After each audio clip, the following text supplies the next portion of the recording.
안녕하세요. 바른투자연구소입니다. 미국의 금리 인하 확률이 점점 떨어지고 있어요. 여기도 보다시피 94%까지 갔던 확률이 지금 81%대까지 떨어졌습니다.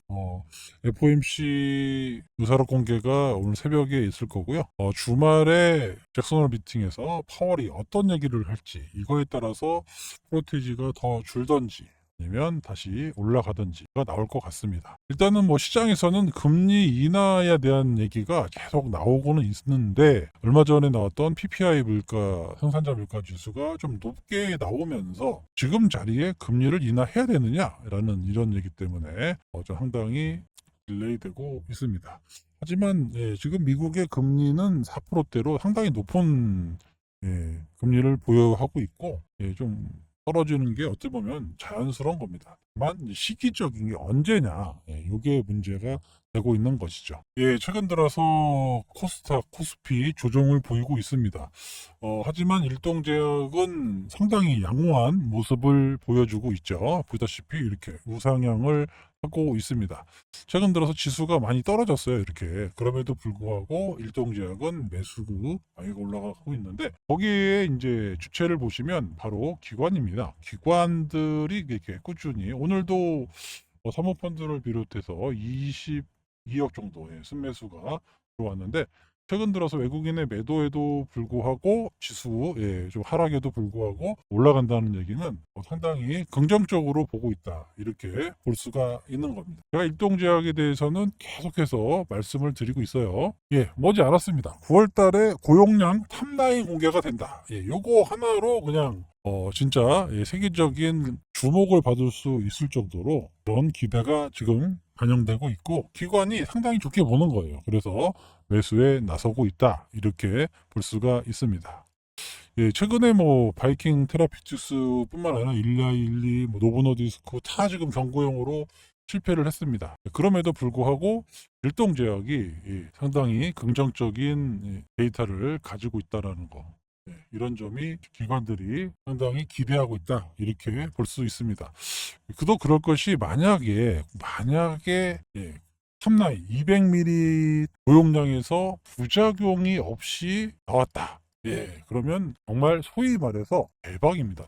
대박이 날 수 있는 그런 회사로 탈바꿈돼요. 그리고 서로 가져가려고 기술 수출이 할 겁니다. 에로라고 그러죠. 라이센스 아웃을 바로 진행할 수 있는데 가장 먼저 얘기를 하고 있는 게 바로 노보노디스크입니다. 노보노디스크 7이죠.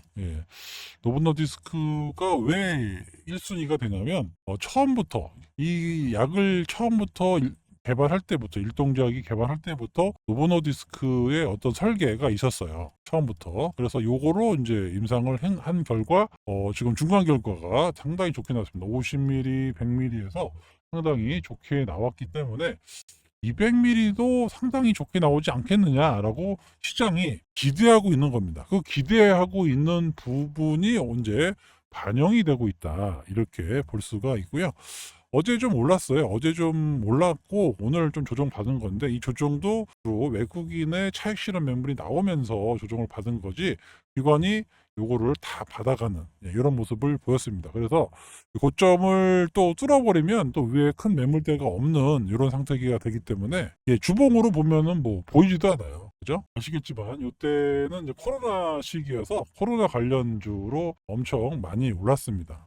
그때는 약간 버블 거품이라고 하셨는데 이게 오래 지났잖아요. 그런데 여기서 물려있던 사람들이 지금까지 있을 사람이 별로 없습니다. 그러니까 이만큼의 매물 공백이 있거든요. 그래서 한 4만 원대까지는 공백이 매물이 없어요.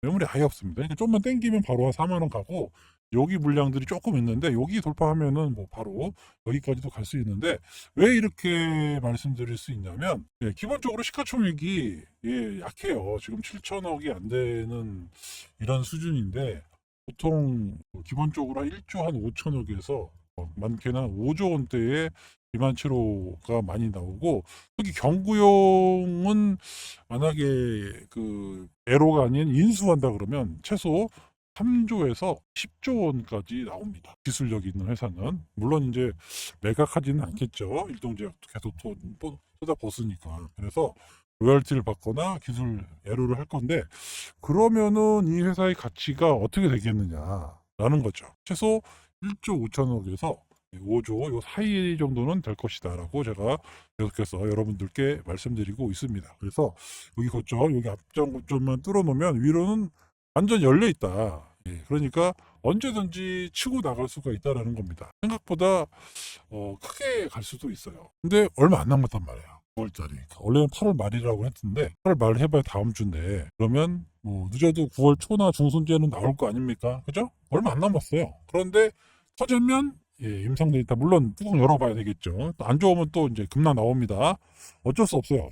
이 그 제약바이오 섹터에 대한 임상은 HLB 봐서 알잖아요. HLB. 그죠? HLB 뭐 된다 안 된다 막 맨날 얘기 나왔다가 안 되니까 그냥 급락 나오고, 그런 거 어쩔 수 없습니다. 만약에 뭐 일정도 뭐 원하는 데이터 안 나오면 빠지겠죠. 이게 이제 어쩔 수 없어요. 이 제약바이오의 임상은 이런 겁니다. 하지만 지금 이제 중간 데이터 발표가 상당히 좋게 나왔기 때문에 이렇게 된다라고 하면 가능성이 높게 나올 가능성이 높은 거죠. 그러면 자, 여기서 이렇게 급락 나올 가능성도 없지 않아 있습니다만, 만약에 성공한다라고 하면 바로 이렇게 될 가능성이 높다라는 거예요, 이거. 그러니까 여기에 배팅할 거냐, 여기에 배팅할 거냐 이거죠. 임상 데이터 확인하고 사면 되는 거 아니냐. 사도 됩니다. 하지만 살 수가 없어요. 왜냐하면 벌써 이렇게 올라갑니다. 이렇게 갑자기 여기서 이렇게 올라가기 때문에 여러분들이 여기서 사서 수익이 났던 사람들은 뭐 20%가 됐든 10%가 됐든 견딜 수가 있어요, 사실은. 그런데 만약에 플러스 한 20%, 25% 올라가는 거 보고 추격 매수했으면 여기서 조금만 흔들잖아요? 다 털리면 견딜 수가 없어요. 그죠? 근데 지금 사가지고 수익이 10%든 20%든 난 사람은 흔들려도 견딜 수가 있습니다. 그래서 결국에는 이렇게 흔들려도 견뎌가지고 먹는 거예요. 그죠? 이런 경험 많이 해보셨잖아요. 그러니까 정말 이 회사를 믿는다고 그러고 데이터가 잘 나왔다는 거 여러분이 공부를 했다면 급등이 나와도 무조건 사야 됩니다. 그냥. 엔터 쳐버려야 돼요. 그리고 물려도 됩니다. 다음날 빠져가지고 물려도 되는데, 왜냐하면 이게 부작용이 없다라는 경고용이 나왔다고 하면 고용량에서 이 정도에서 끝나지 않아요. 엄청나게 갑니다. 이거 알고 계셔야 돼요. 그러니까 고점에서 내가 물렸어도 그냥 기다려서 갖고 있으면 어차피 올라갑니다. 이런 마인드를 갖고 일동제약을 매매하셔야지, 시세만 내가 따먹겠다 이런 분들은 얼마 못 먹어요. 그죠? 여기서 조금 먹고 나오겠죠, 단타로. 그러니까 제가 말씀드리는 거는, 일동제약을 단타로 접근하실 분들은 이거 매매하시면 안 됩니다. 임상 데이터를 보고 부작용이 없는 걸 확인했다라고 하면 이거는 무조건 한 5조 갈 때까지 매매 주겠다, 아니면 뭐 최소 3조는 내가 먹어야 되겠다, 시가총액. 이런 분들이 사시는 거지, 내가 여기서 사가지고 뭐 한 10%, 20% 먹겠다 이라고 여기 덤비면 안 된다는 거예요. 아시겠죠? 그러니까 여러분들이 지금부터라도 일동제약이 어떤 임상을 하고 있고 어떤 결과가 어떻게 나올지 이런 거를 연구하셨던 분이라면 절대 이런 흔들림에 이렇게 흔들릴 필요가 없다라는 겁니다. 그거를 여러분들이 알고 계시고 투자하신 분과, 그렇지 않고 그냥 시세만 보고 샀는데 물렸네, 손절매 치면 올라가고 쫓아서면 또 떨어지고, 이런 거 많이 경험해 보셨잖아요. 그러실 분들은 매매하지 말라는 거예요. 그러신 분들은 접근하지 마시고, 이 제약바이오 섹터는 매매는 그렇게 하시는 거 아닙니다. 그냥 이 회사를 믿고, 이 회사가 결국에는 경구용으로 기반 치료제가 대박이 나겠구나, 결국에 에러가 터지겠구나 라는 생각을 갖고 매매를 하셔야서 최소한 뭐 2배 정도 먹고 팔고, 뭐 나는 더 갖고 해서 3배 4배 먹겠다 이런 마인드로 가셔야 펩트론처럼 가는 거예요. 펩트론도 2만원대 지금 했는데 벌써 30만원 넘어갔잖아요. 그죠? 2만원대부터 매매했습니다. 펩트론. 알테오젠도 마찬가지고. 그러니까 여러분들이 한 번도 먹어보지 못해서 그래요. 주식으로 내가 2배, 3배, 4배를 먹어본 적이 없기 때문에 기억이 없습니다. 맨날 10%, 20% 먹으면 좋다고 나오고 약짝짝해서 딴 데 가서 물리고, 그러다 손해보고 주식은 안 되는 거야. 그렇죠? 대부분 5년, 10년 주식 투자 하신 분들의 말로가 똑같아요. 그래서 먹을 때 많이 먹어야 됩니다. 먹을 때 많이 먹어야 돼요. 먹을 때. 그리고 견딜 줄 알아야 돼요. 여러분들은 대부분 고점에 물리면 자기도 모르게 비자발적으로 장기 투자가 되는데, 이렇게 말고 내가 수익이 났어요. 내가 한 2배 정도 수익이 났어. 한 50% 정도 수익이 났어. 라도 견뎌서 이걸 다 먹어야 돼요. 수익이 난 상태에서 견디는 게 더 어렵습니다. 손실 나서 견디는 거는 에휴 오늘도 빠졌네 하고 끝날 수 있지만 이거 뭐 하루 맨날 그냥 올랐다 떨어졌다 올랐다 떨어졌다 할 때마다 가슴이 콩닥콩닥 뛰면서 그렇게 본단 말이에요. 그러지 말고 이 회사를 믿고 내가 50%든 100%든 먹고 나오겠다라는 분들만 들어가서 수익을 내고 나오셔야 된다라는 겁니다. 얼마 안 남았어요. 9월 달이니까 얼마 안 남았습니다. 그죠? 물론 이제 아까도 말씀드렸지만 리스크 있습니다. 그러니까 제약바이오는 하이 리스크, 하이 리턴입니다. 이걸 아셔야 돼요. 이거 안 하려면은 제약바이오 사시면 안 되죠. 그래서 좀 못 믿겠다. 소액 투자하시면 돼요.